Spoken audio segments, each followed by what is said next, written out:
Third down and 20. Startup strategies. And this is something that Frank's wanted to do for a little while now. So I'll toss it to Frank to get us going. All right, yeah, so I'm just going to start going. You can cut me off whenever you want. So the first strategy that I'm going to be talking about, this is a strategy that I employed for the 3rd and 20 Dynasty team that was kind of a failed segment. We started it before the Dynasty podcast, but basically the strategy was coming into the draft, quarterbacks very early. It's a Superflex startup. If you're not doing a Superflex league, you might as well just do one because it's much better than normal old Dynasty. But yeah, so Superflex draft, our rule was we are taking 2 quarterbacks within the first 4 rounds, preferably round 1 and round 2. I am a big proponent of quarterbacks win you championships. I think we saw a clear example of it last year with, especially in the beginning of the season, quarterbacks just completely carrying teams to wins. They score way more points than any other position. And if you have that top dog, my God, do you just start racking it up. So for me, we ended up taking Mahomes and Russell Wilson in picks 1 and 2. In our draft, they both fell to us. We ended up picking pick 2, which is ridiculous, the fact that Mahomes should ever go pick 2, even last year. So really quickly, in the first round, I'll kind of combine 2 segments we were going to do, players to target and strategies. So for this strategy, and for any strategy I will ever do in a Superflex League, this year, my board would look like Mahomes obviously at 1, Kyler at 2, Josh Allen at 3, Watson at 4. If I cannot get one of those guys, I will try to trade down. And towards the end of the first round, if I cannot trade down to the end of the first round to take one of these guys that will be there at the end of the first round, I will take Lamar at 6, Dak at 7, Wilson at 8. One of those 8 players should be available with any first round pick I have or can trade into. And that is my first round for the startup, right? Second round, one of those quarterbacks, if they're there in the second round, I take them. It's simple. Other than that, try to go BPA, which is usually why I like to call this strategy the one running back strategy. I will try to target a running back that I like that has fallen. Most years it is Nick Chubb. Nick Chubb is the most consistent RB1 you can find. He has a great workload. He's usually healthy. And the guy is just an absolute stud. So I like to call it the one running back strategy. We go quarterbacks 2 at minimum in the first 4 rounds. I like to try and go them back to back. If I don't go a quarterback in the second, I'll try to pick up one of those running backs that fall. And then we transition towards the middle of the draft.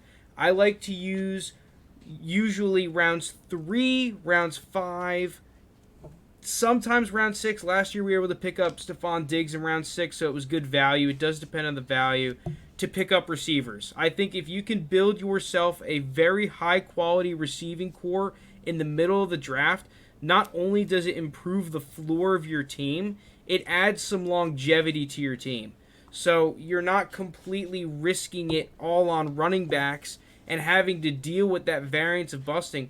So even, we picked up Mike Evans in the 3rd round, which looking back was a bad pick. He's still a good player on our team. We made the championship, and he was there the entire championship run, and he's still a very good player for your dynasty team. So that's why I kind of like filling out the middle of the draft with my receivers. Running backs, we decided that we are taking our second running back round 7 and beyond. Looking back at the strategy, I think I would tailor that a round earlier. I think that my second running back, I would like to go round 6 and beyond.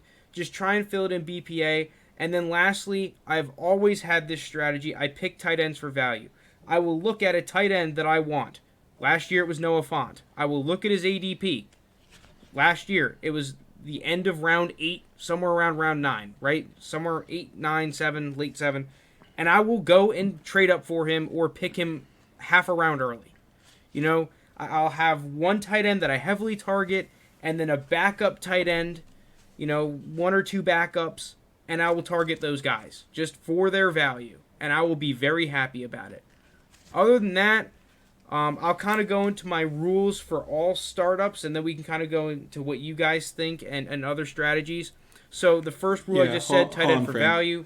1 second. To cut you off, a couple things that, people that might not, this might be them like looking into a Superflex league and like how to draft and everything. So when you say BPA, that means best player available, right? Yes, best player available. Best player available. When we're talking like for value and we see ADP, like what would you recommend is like a good place to like kind of get values for players, right? Like for me, like it's free. Keep Trade Cut gives you like a solid dynasty rankings. It's not precise and it's not going to be an actual ADP, but it does kind of show you how players are ranked. If you want to pay, we're not in the business of advertising yet, but Dynasty League Football has a subscription that gives you a complete set of ADPs for both Superflex and 1QB. So that's definitely some kind of toolkit that you're going to want to get started before you do your startup draft. Sorry, Frank, cut you off. No, yeah, that's a good point. So for me, I just like looking at startup drafts. I'll go on Reddit, onto the Dynasty subreddit. If I'm struggling to find some, I will make a post saying, hey, these are my league settings. If anyone has a startup with this league settings, please toss it in here. I would really love to see it. And you'll usually get some responses. Other than that, you can use the search filter. Just type in Superflex TE Premium Startup, and you'll at least get a handful that'll come up. Yeah, like you said, so that's how I like to find ADP. I'll usually just take the average from what I see, slightly leaning towards some of the higher people because obviously everyone's rankings are going to differ. But, okay, going back to my rules for startup, tight end for value, kind of like what I said earlier. Quarterbacks early, like I said earlier. So I saw, this is interesting, I'd never really had this rule before, but drafting young has proven success according to data analytics, and I do not mean draft rookie and second-year players. I mean draft young players. I think a perfect example of this is Calvin Ridley. Calvin Ridley is what I call the pseudo-vet. And the pseudo-vet is a player that has a great 3-year outlook. For me, the farthest I will ever look on a player is 3 years in the future. You cannot predict more than 3 years in the future. I don't care who it is. You just can't. So Patrick Mahomes? Dude, Andrew you Luck. don't know what's going to happen in 3 years. Exactly. Like, anything can happen in 3 years. What if Andy Reid, retires and all of a sudden their team sucks or something? You can't predict what's going to happen 3 years down the future. I don't care how good they are. Or Mahomes and Mahomes decides, is going 1 anyway, so but like, not much to think about.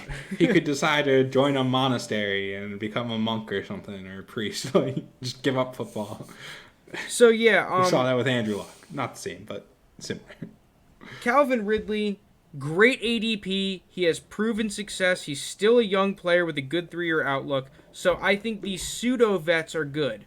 And then the other rule that I have since added after just doing multiple startups is this happens every draft. There is a player that will just randomly fall. And there is no rhyme or explanation for it, right? Last year in a startup draft I was in, it was Stephon Diggs. I took him, and it panned out. 2 years ago, I was in a draft. It was DJ Moore. And whoever took him, it was a phenomenal pick.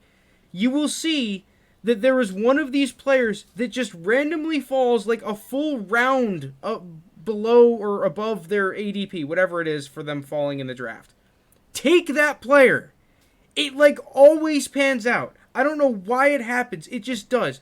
Be the smart person. Don't overthink it. Unless you absolutely hate that player. Like, for me, Kenyon Drake. He was getting drafted around the 4th and 5th of startups. He could have fell to me in the 19th round. I would not have picked him.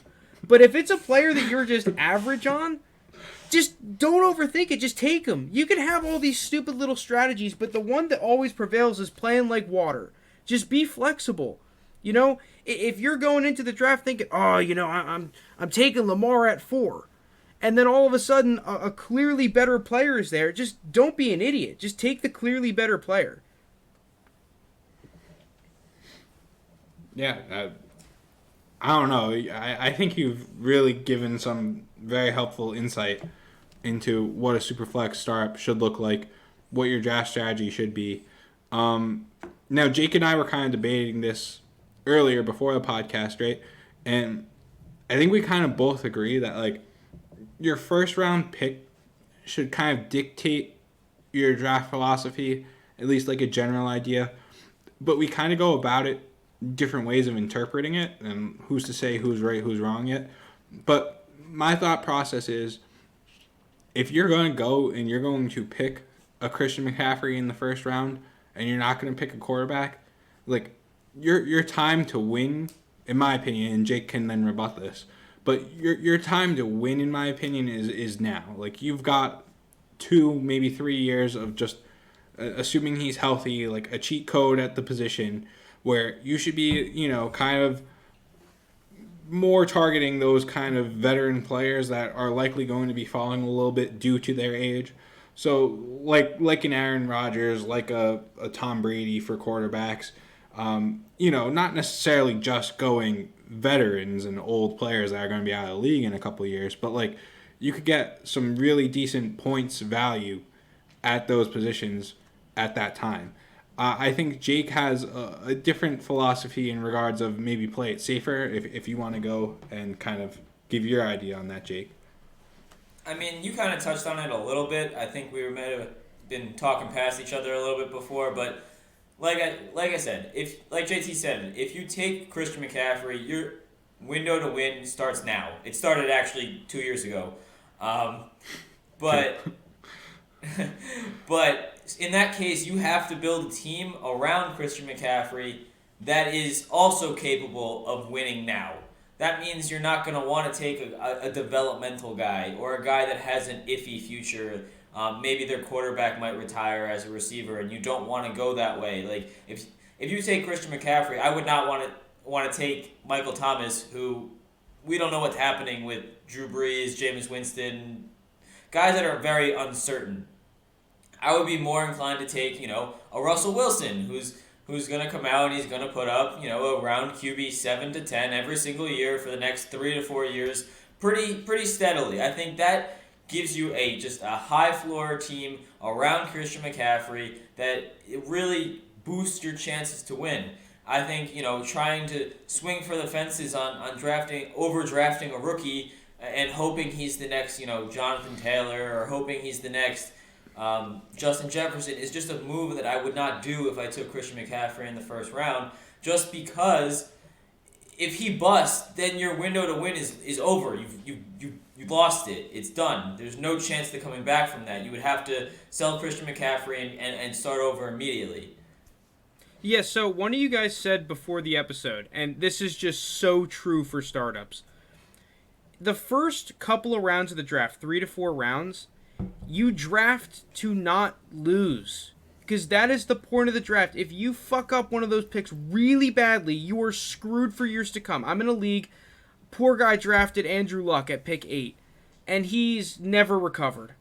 His team, you just lose so much value.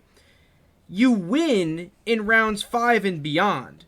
Like in our league, we picked up Stephon Diggs, and then in the rookie draft that was separate, by the way, I never recommend doing a league where your startup and rookie drafts are separate. It really screws everything up and it's stupid. But we won because we were able to pick up Stephon Diggs in the 6th and Justin Jefferson at pick 11 in our in the rookie draft, the separate rookie draft.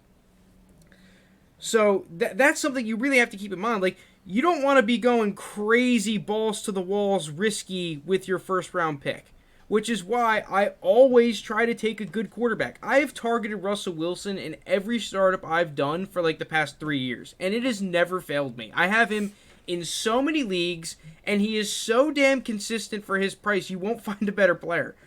And that's why I also never take a receiver in the first round. It seems like every damn year we got a new top receiver. Oh, it's this guy. Oh, it's that guy. Like, okay, then I just won't take the top one. Like, easy money.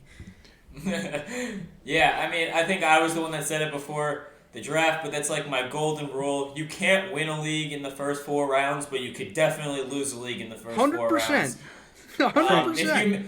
If you miss on one of the first 2 and 2 out of the top 4 rounds, your team is just not looking good. You're going to be struggling to recover. Like you said with the guy that took Andrew Luck, I mean, that's just an unfortunate situation. You couldn't predict Andrew Luck retiring out of nowhere. But even if the guy just busts or is, has a season-ending injury and never recovers fully, like, you could definitely lose a league in the first 4 rounds, but you will never win a league. Like Frank said, you win a league in that, rounds 6, 7, 8, 9, even 10 in a startup where that's the meat of your roster. That's your depth of your roster. If you really hit on those guys, you'll have a bunch of trade assets and a deep team that no one's going to really want to mess with. Yeah, I mean, so a couple points. One, I'll just build off what you were saying. Like, it happens every year. It's kind of hard to identify, but then again, not as much. Like just think in recent times, Todd Gurley, OBJ, Zeke, they're probably players that are drafted in the top couple rounds that have now, we're seeing them get drafted much, much later than that. So it's very important to really analyze, kind of scrutinize these players. I mean, don't go into a crazy amount where you talk yourself out of certain picks that are probably a smart move, but it's definitely something that you want to look into. But going back, Frank, you touched on something that I wanted to talk about. It's kind of off topic a little bit, but you said the Superflex draft, the startup draft, and the rookie draft were separate, which I definitely think is a bad idea to do. Like, it doesn't really make sense.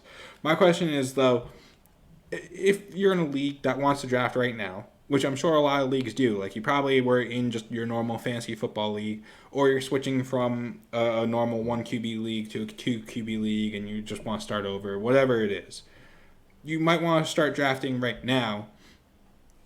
And that will mean the rookie players aren't on a team yet, and they're not in the league. They should be on all platforms by this point. Maybe they're not, but they're on most platforms.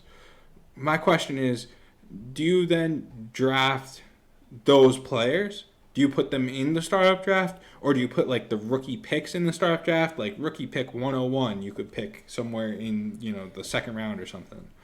Yeah, I think that's a better idea, putting the rookie pick in there, because it's essentially putting the players in there. I just think having it separate at the end of the day, it gives too much, for the most part, too much of an advantage towards the back end of the first round picks.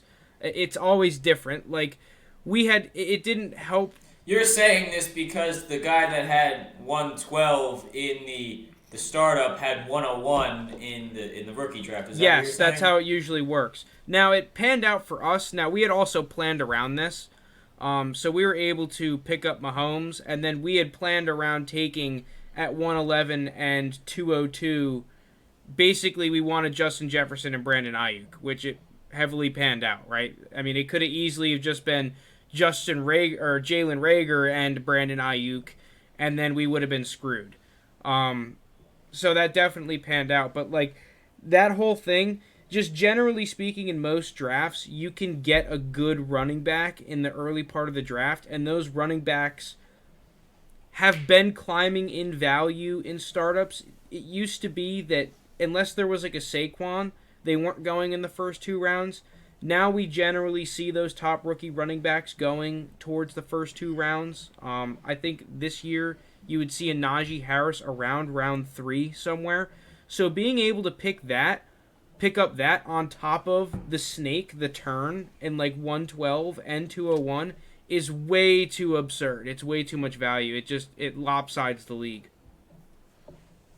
Yeah, that's what I was looking into. Because especially with this year, right? If you're picking at pick 112 and you're getting someone, and then you're picking at pick 101 in the rookie draft, you might just have both your quarterbacks set where Trevor Lawrence, he might be going at pick 12 in a super flex rookie, a super flex startup draft.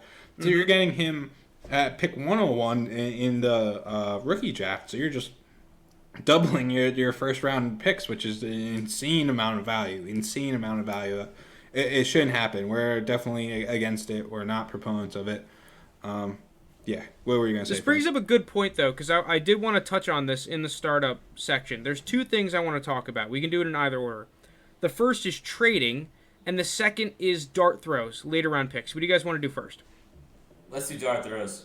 Oh, okay. Dart throws. Trading, but dart throws. Okay. So my rule of thumb for dart throws, and I have had mixed success with this, is when rookies are in startups around round 8 or 9, you can usually get some really good value picks, especially with like some running backs and receivers. That is around where guys like Justin Jefferson were going, I believe, last year. In our startup, it's just to relate this to us. In our startup draft for our league that we're currently doing, in our startup draft, I happened to get Calvin Ridley, DJ Moore, and Christian Kirk. I got all 3 of those guys in our startup draft in rounds 7 on, just because they were all rookies the same time, and everyone was focused on the actual players and not the rookies in our draft, and I just lucked out. Obviously, Calvin Ridley and DJ Moore panned out more so than Christian Kirk, but taking these rookies, like Frank said, in those later rounds where they would probably be, a first or second round pick in a rookie draft, it usually turns out to be a steal. So one thing I do like doing is having players, like for me, it would be Darnell Mooney. He's a guy that I have consensus ranked higher than everyone else on the face of the earth. So I'll just look at his ADP and take him around earlier. Like, once you're at that point in the draft, like rounds 8 and beyond, the ADP really does not matter. You're just drafting for upside at that point. So I'll just take the guys that I like, and I'll just take them around earlier than everyone else, so I ensure I get them. The other thing I want to say, and now we segue this into trading, because at the end of the day, dart throws are dart throws, right? There's never going to be a consistent, proven method for dart throws. I think just drafting younger, more unproven players is better than drafting older. We've seen what they got. They have no upside players. You just look at championship rosters. I can guarantee you the percentage of playoff rosters that had James Robinson was a lot higher than the percentage of playoff rosters without James Robinson. I don't know if I said that right, but basically, if you're able to pick up a James Robinson, a nothing that turns out to be a stable RB1, your playoff chances rise dramatically. It was the same thing with James Conner a couple of years ago. So, get upside, guys. Now, the other thing I wanted to say was for trading, do not undervalue in the beginning rounds of the draft, rounds 8, 9, 10, 11, and 12. Because you're going to be doing a lot of the times a 25-round startup. So when you're in round 3 or round 4, you're going to be saying, ooh, I could trade up from round 4 or round 5 into round 3. I'll give up an 8th and a 9th to do that. But then once you get to the 8th and 9th round, you're going to see, holy crap, there's a lot of good players around here. And that usually goes, in most drafts, until around 12 or 13. Once you hit round 13, that's when you hit, like, okay, now we're starting to get into bumblefuck players. So if you're able to define exactly in a draft where the bumblefuck starts, then you give up those picks in trade-ups. You just pile them on. Who cares? Like, that's where I like in trading. Just make sure you're not giving up. Because that's one of the things in trading that always screws people, especially with trading future picks. You don't put a face to the name or a name to the pick, a face to the pick. Don't be the guy that doesn't put faces to the pick. Know what you're trading away. Yeah, I think that's a great point. Like I said earlier, like that middle of the draft, rounds 6 to 10, 6 to 12, whatever it is. Where the players start dropping off and it's just random dart throws and players you like. That is the meat of your team. Do not undervalue the meat of your team. Yeah, it might be all cool to like trade up and get the flashy pick in round 3, but those guys in rounds 5, 6, 7, 8, 9, those are going to be starters on your team, and those are guys cannot be undervalued. A couple other things that are just coming to me off the top of my head. I never trade future picks in a startup draft. I will very rare. I've only done it once, and I didn't like it at the time. I just think it's an easy way to bone yourself. Like that one rule we had was half the startup draft is just not boning yourself, and then the other half is just putting your team in a spot to succeed. Most of the succeeding is just not boning yourself, though. So instantly, unless you're very calculated and you know the values of these picks. Like, I have a rule of thumb that a random ass first round pick is usually equated to a mid fourth round pick in a startup, generally speaking, right? Because the mid fourth round of your startup, you're gonna have your good picks, you're gonna have your really good players, and you're gonna have your damn Kenyon Drakes. It's just gonna happen every year. So if that's the point where, okay, we start getting some really wacky picks going on, that's where I throw in my first round pick. So that's just my rule of thumb. You can value it differently, and it probably varies draft to draft. But generally speaking, I never trade future picks. It's just a way that you will have a bad time. And you're going to be thinking, when you get to the rookie draft a year from then, if you traded away all your future picks before the rookie hype, you're going to be like, damn, I didn't do as well as I was expecting in my startup, because startups are a shit show to begin with. Only if I had that first round pick, you know? Would you do the flip side though, where say you're picking in the 5th round and you didn't like what you're seeing, and someone offered you their first round rookie pick for it? Would you trade your 5th round startup for that? 100%.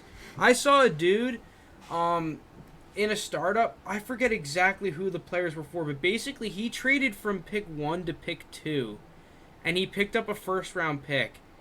And he got the player he wanted. I think it Mahomes.